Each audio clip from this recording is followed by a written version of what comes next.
काव्य में प्रतीक अर्थात प्रतीकात्मकता कैसे आती है? प्रतीकात्मकता कैसे आती है? देखिए, प्रतीक, काव्य में प्रतीक कैसे क्रिएट किया जाता है। अब ह्यूमन साइकोलॉजी के जो लोग हैं वो साइकोलॉजी के हिसाब से इसे समझें। जब सीता जा रही हैं, राम आगे आगे हैं, सीता हैं, रास्ते में वन की स्त्रियां पूछती हैं कि आपका इसमें पति कौन है।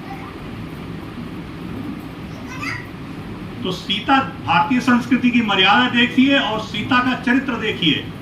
तीना ही बिलोकी बिलोकत धरनी, केवल उनकी तरफ देखा और उसके बाद आंख नीचे करके उसने जमीन को देखा, कह दिया सब। ये प्रतीक है। रत्नाकर के यहां ब्रज की गोपियां जब सब कहते कहते उधो से सारी शिकायत करते करते थक गई, अंत में क्या क्या कहा प्रतीक रूप में। अब यहां तो संयोग है सीता का, संयोग श्रृंगार का है, और वहां वियोग आएगा। अब वियोग में जब प्रकृति आती है तो कैसे बताती है, अपने दुख को व्यक्त करती है। तो कहा एक कही बैनन, गोपियों ने ज्यादा कुछ उद्धव से कहा नहीं, एक बात कही, वाणी से तो कोई थोड़ा ही बोली। अनेक कही नयनन सो, और बाकी जो रही कही दीनी हिचकी निसो। जो कुछ बचा रहा वो उसने हिचकियों में कह डाला। ये प्रतीक।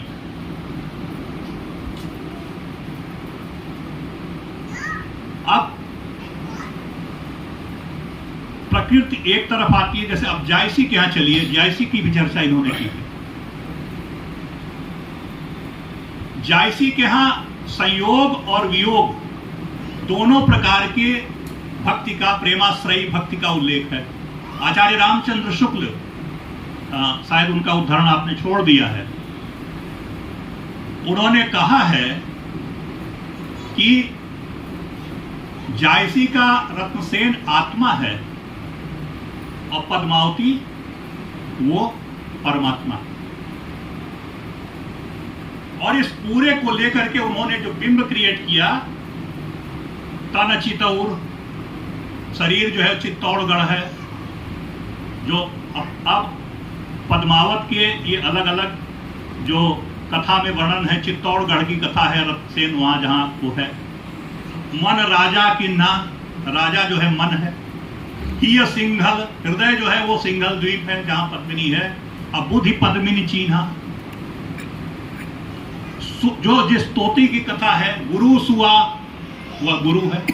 जय पंथ दिखावा, बिनु गुरु जगत को निर्गुण पावा। बिना गुरु के इस संसार में निर्गुण की प्राप्ति संभव नहीं है, जिसकी चर्चा कबीर भी करते हैं। कबीर की ज्ञान साधना में चलिए, अच्छा पहले जैसी वो खत्म कर देते हैं। अब नागमती यह दुनिया धंधा, नागमती का विरह वर्णन वो ये सांसारिक प्रपंच है। जगत प्रपंच को नागमती के रूप में चित्रित किया है जैसी ने। नागमती यह दुनिया धंधा, बाँचे होय न यही चित बंधा। ये जायसी का एक तरफ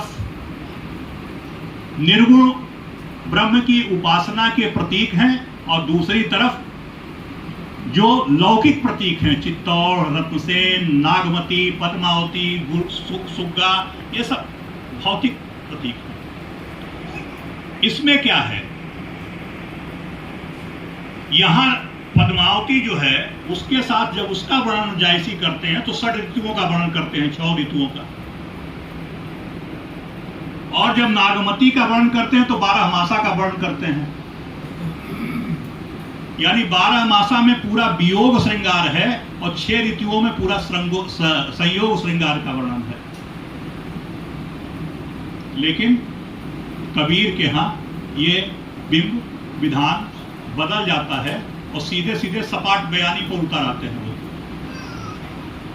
क्या कहते हैं, जल में कुंभ, उदाहरण सब प्रकृति से ही लिए जा रहे हैं। ये ध्यान रखिएगा। जल में कुंभ, कुंभ में जल है, बाहर भीतर पानी। फूटा कुंभ जल जल ही समाना, बोझो तत्व ज्ञानी।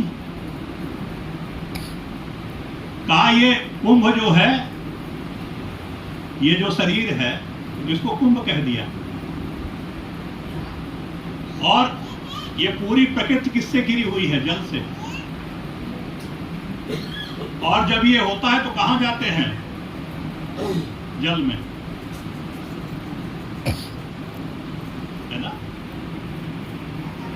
गालिब कहते हैं ना कि ये मसाइले तसव्वुफ, ये तेरा बयान गालिब, तुझे हम वली समझते जो न बादा हार होता।